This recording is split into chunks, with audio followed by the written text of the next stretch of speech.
Alright guys, today we're going to be working on a 2020 Acura ILX. We're going to be doing a VLine install / radio removal. So the first thing you're going to want to do is take off the knee bolster.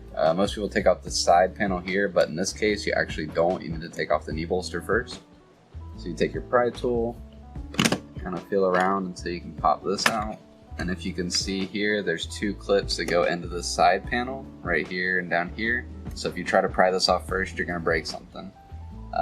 After that, I'm going to unplug these two plugs, and then we're going to work our way over to this side now.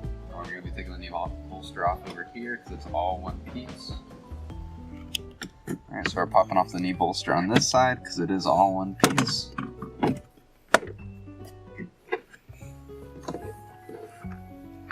That's the whole knee bolster. After that, we're going to want to do the engine start stop switch.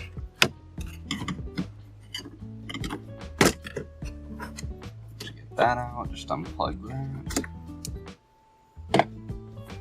And then we're going to have one Phillips head right here, so we'll just be undoing that.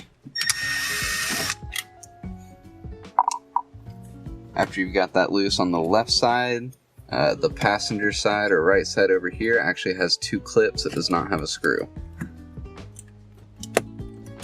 I gotta work your pry tool in there to really get it off. Alright, so now we're just gonna plug back in the start-stop switch just so we can shift back. You could also use the shifter release right next to it, but this is just a lot easier to do it this way.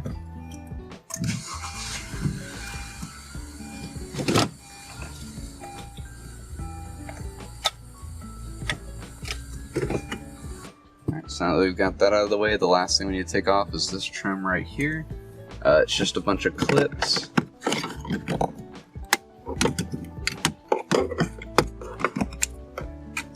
And now that we've got all the trim pieces out of the way, we're going to take off the start-stop switch again.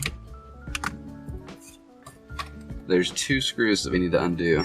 There's one back here, and then there's one on the opposite side as well.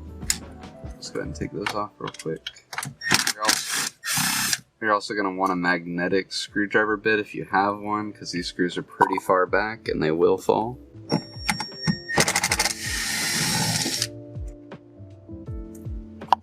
we go. And then after that, normally on these vehicles you take off this top part. In this case you don't do that. The radio actually clips into it.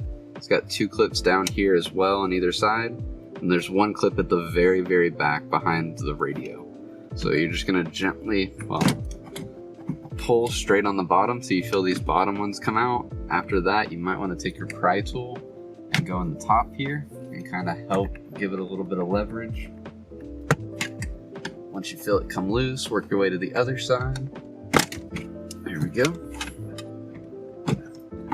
And then once you get it a little loose, you will feel that clip in the back. You just have to pull a little bit more and it'll come out. Now we've got the radio out. Set up a towel here so we don't scratch anything. There you go. Alright, so we're going to be showing you where all the plugs go. This is going to be our WL toy USB. Now in this case, there wasn't a slot for it. This brown one right here is the slot. It is the USB slot. But in this case, if you can see right here, we've had to trim this one key. It was just like it was on this side. We had to cut that out so it would fit in this plug. So now that one goes in. Our next one's going to be our main power harness here. And this one is our MCF HA3. So we're going to go ahead and plug in this one down here. This one goes right here. And then this will be for our T-harness. We've also got our display plug here. And that one is our HON3. Then you'll plug that in there. And then now we'll go ahead and turn it back around and start plugging in all of our factory cables. And obviously the ones that are in these slots are going to be plugged into the females on this side, along with the video cable as well. That'll be plugged in there. Alright, so one last part of the install as well before we start hooking everything back up is going to be tagging our reverse wire. Out of all the plugs back here, this is the 24 pin. On the instructions, it says it's normally a brown wire. In our case, it was a gray wire. So we're going to be taking the rev wire here. We've got our P-tap already on there. So you just unscrew this side. We're going to attach it around the wire. I like to do it a little bit up away from the actual part where it goes in, just in case there's any damage at some point. It's able to be fixed without being a big pain.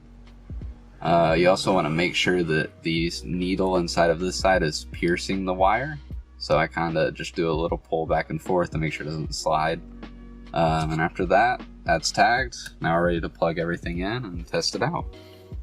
Alright, so we've got everything installed now, so we're just going to go ahead and test it. Just turn the vehicle on. And then the VLine in this vehicle is going to be under the iPod/USB. So we'll go ahead and go to that source real quick. And as you can see, VLine came up. The knob here is how you control it. There we go.